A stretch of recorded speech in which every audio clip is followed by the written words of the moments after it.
Kaffikerling á Hrafnagili í Eyjafjarðarsveit ekkert venjulegt kaffihús, ef kaffihús skyldi kalla. Þar kaffið afgreitt beint út eldhúsgluggann á einkaheimili, en þeir sem þiggja bolla eru ekki rukkaðir fyrir, heldur beðnir að láta fé af hendi rakna til góðs málefnis.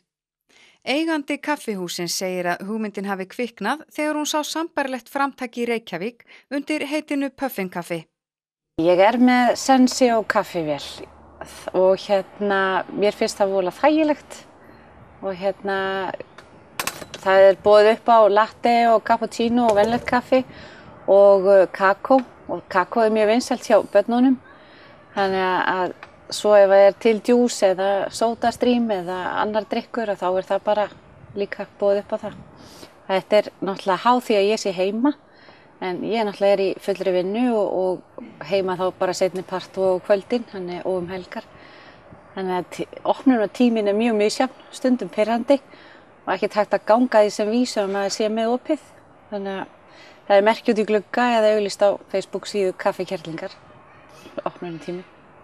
Ekkert kaffihús hefur verið starfrækt á Hrafnagili síðan kaffi Vín lagði upp laupanna og því hafa nágrannar Hrannar tekið vel í kaffikerlingu sem dregur nafn sitt af hæsta fjalli Eyjafjarðarsveitar. En það eru kaffihús og það til dæmis hægt að fara á Silfu hinum megin. Það eru 2 kílómetrar þangað og svo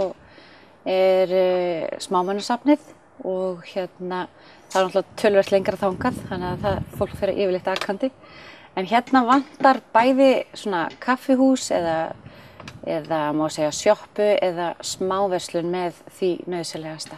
Og það eiginlega draumurinn í framtíðinni að það verði opnað svoleiðis aðstæða. Eins og áður segir tekur Hrönn ekki borgun fyrir kaffið, en hún vill að gestir leggi í staðinn góðum málefnum lið og í eldhúsglugganum hægt að velja á milli nokkurra eyrnamerktra bauka. Þau eru mörg því að ég gat ekki valið á milli og þegar kosningabaráttan var í vor þá var verið að tala að vera gera hjólastíg eða göngustíg á milli Hrafnagilshverfis og Kristnesar og það eitt málefnið. Svo það Dalbjörg, hjálparsveitin okkar og Samherjar, ungmennafélagið og tónlistarskóli Eyjafjarðarsveitar. Ætli að sé það ekki upptalið.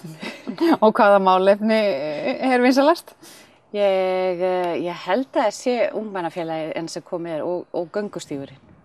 Sjálf leggur Hrönn til allt hráefni vegna kaffihúsins og lítur á það sem sitt framlag til góðgerðarmálanna.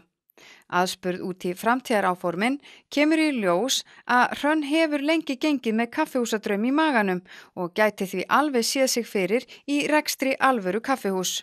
Fór til dæmis í brautagengi fyrir konur með viðskiptahugmynd og vann þá bæði út frá því að búa til skemmtigarð eða vera bara með kaffihús og smáverslun og þetta sýndi sig alveg þessi rekstur getur alveg rekið sig.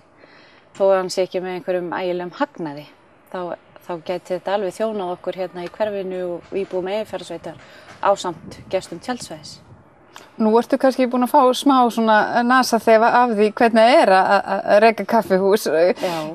Hver þín upplifun eftir þessa mánuði? Þetta ofsalega gaman og það kom líka strax kvöð að vera með heimabakstur og ég hef reynt að gera það og boðið upp á smákökur með og meira að segja nágrannarnir þar hrifnir af þessu að þetta til dæmis frá nágrannakonu núna og síðan ef það ekkert til og ég hef ekki haft tíma þá það bara kaffi og kandís.